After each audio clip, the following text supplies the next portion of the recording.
You are making me very angry right now. Okay, just kidding or not, but isn't Rudy even creepier without eyeballs? Anyway, just working away at this Harley Davidson and been plugging away, making some good progress. There's actually quite a lot of things I've had to resolve so far, and still a work in progress. But the main thing is that when I turned it on, it smelled like burning, and that's never good. And turns out it is that transistor right there, Q29. It was really heating up and like super hot to touch. I just kind of touched every component in the back box to determine that that's what it was.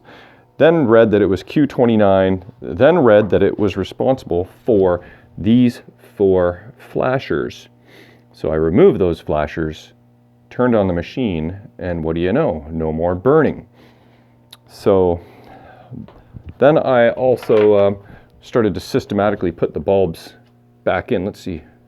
Yeah, look at that. See that? That is called locked on, which was causing the transistor to heat up super hot, but surprisingly not enough to blow a fuse. So that was a little challenging to finally determine, but now I know that I got to replace that transistor and should be good to go. It's not that bad to remove this, what is it, a SAM system board? Not like a WPC where there's 1,000 connectors. This doesn't have that many, so shouldn't be that bad. Oh, and while we're back here, one of the first things I did was remove the batteries and install this NV RAM, so no more concerns about leaky batteries, and we'll preserve this beautiful circuit board with no battery damage whatsoever. And I checked the game code 1.03, which is the latest code, I believe, so don't need to update that.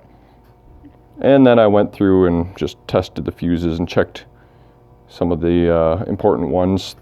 For fuse values, I probably should check the rest, but I just haven't done that yet. And what else have I done? This switch here, these switches are really, I don't love them. I don't think anybody loves them. They use them on a lot of Sega games and early Sterns, like I think High Roller Casino and X-Files and all that kind of fun stuff. This one was being finicky. I just kind of took it apart, put it back together again. I didn't even really do anything and started registering, so I tried to disconnect it, but it's on there really good, and I didn't want to break anything, so right now that's working. That's okay.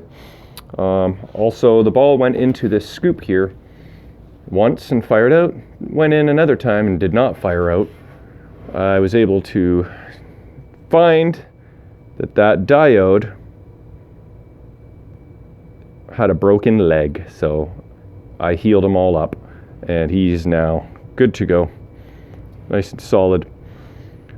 Another weird issue is I've been having intermittent issues with the whole bike motor.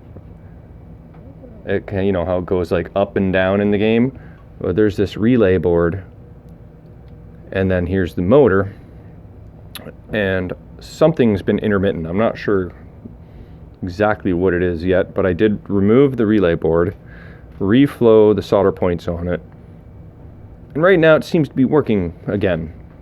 So that is sort of in the mental queue here to keep an eye on. But at the moment, it's working, and in pinball, it is working until it is not. That is my motto, and I can't fix something that is working, so we'll leave it at that.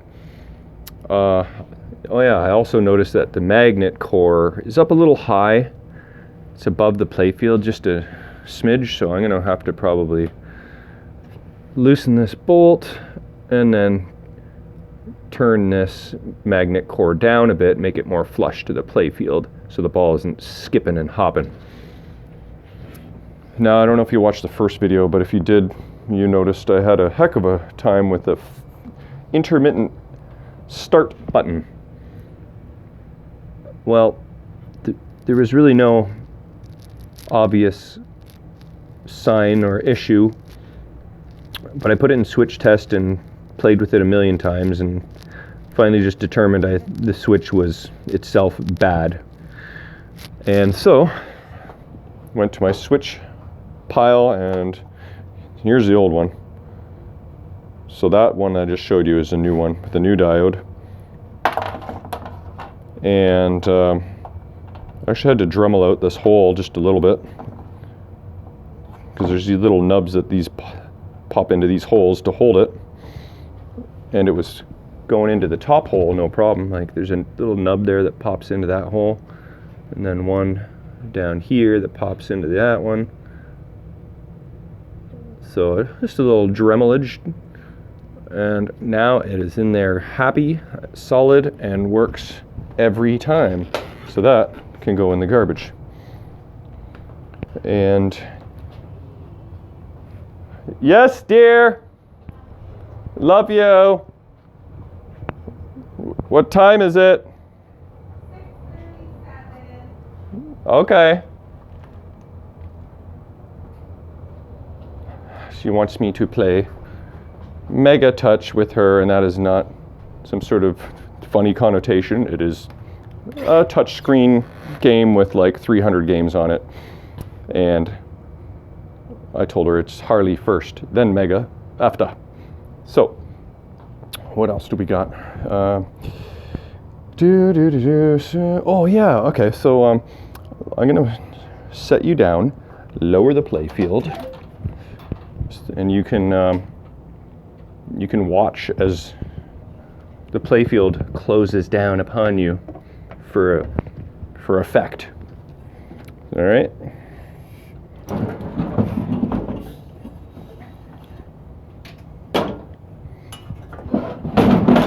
Was that scary? Did I frighten you? Okay, so also on the first video, it's not really doing it right now. I'm not sure if I have to have the coin door closed to enable the high voltage, but it was a really loud buzzing back here. And it turns out, I didn't know this, but the ballast for the fluorescent tube really vibrates, and it was just positioned far enough back that it was hitting the back of the head and really rattling. So I loosened it, moved it forward, and it's significantly more quiet. But what I'm probably going to do for fun is remove the ballast, remove the starter, and all you have to do to put an LED tube in this is cut these wires, wire them up directly to the tombstone wires, and you can get rid of all this wire all up in there. Get rid of the ballast, get rid of the starter, and plug in your LED, which is powered at one end, and you just make sure you power it at that end, and boom, we get rid of high voltage transformer, buzzing transformer, get rid of starter, and have nice illumination in the back box, because this ballast is 20 years old, and the bulb is, I don't know how old the bulb is, but stuff's gonna die, so that would be good preventative maintenance. It's not really necessary, and who knows, I may not do it, but I probably will for fun, and maybe even take a video of that, because I know when I was looking to install LED tubes in the past, I was having a hard time understanding. There's probably been videos since then, but I could make a pretty one simple to understand, I think. But yeah, so here's this game. I haven't done anything to the playfield yet, other than, oh yeah, this left flipper was really like weak and intermittent. That was just the cabinet switch needed to be cleaned. So I kind of used a 600 grit sandpaper, and it's working seemingly perfect so far. Okay, just check them, see if there was anything else. Bad switch, left flipper, new start switch, bad diode on the up kicker, reflow the relay, NVRAM. Yep, so I think I covered pretty much everything I've done so far. But yeah, I'm looking forward to shopping this guy up. New rubbers and some, you know, new colored cliffy posts, and there's not too many of them, but fix this plastic. All the pieces are there. I just got to, oh yeah, look at this. See that edge there? Looks a little suspicious, but that's because somebody fixed it with a razor blade. So here's the other piece of the plastic. And then they use the razor blade, like so. Oops, sorry. See, and then this got whacked up with the ball over time, and the art came off the plastic and transferred to the razor blade. So you can even see the razor blade through the light there. So I will be trying to take off the razor blade and then customizing my own plastic protector for this area. I don't know how far I'm going to go, but at least in this area I'll cut a nice piece of Lexan to keep that all intact, because the ball hits it and the plastic just does that. But at least the whole plastic is there, so I can remedy that. Yeah, look at this cool Harley. It does actually say Harley on the gas tank there. So Stern would have paid a few bucks for to the Harley peoples. Oh yeah, I forgot about this. See that? That is missing something that goes here. Oh, let's go look at the Internet Pinball Database. See what it is that we're missing, and if it's possible to get whatever that is. Okay, let's look at, it was on a pop bumper, wasn't it? Oh, look at this. It's an eagle. Well, I wonder if they use some of these for keychains and I could customize one. I almost feel like somewhere in my rafter, I kind of feel like I might. Oh, look at this. Sweet. Harley keychain. I just put in a new lock. So that's going on there. But I have a feeling there might be an eagle somewhere in the rafters. Where are you? Let's check the other side.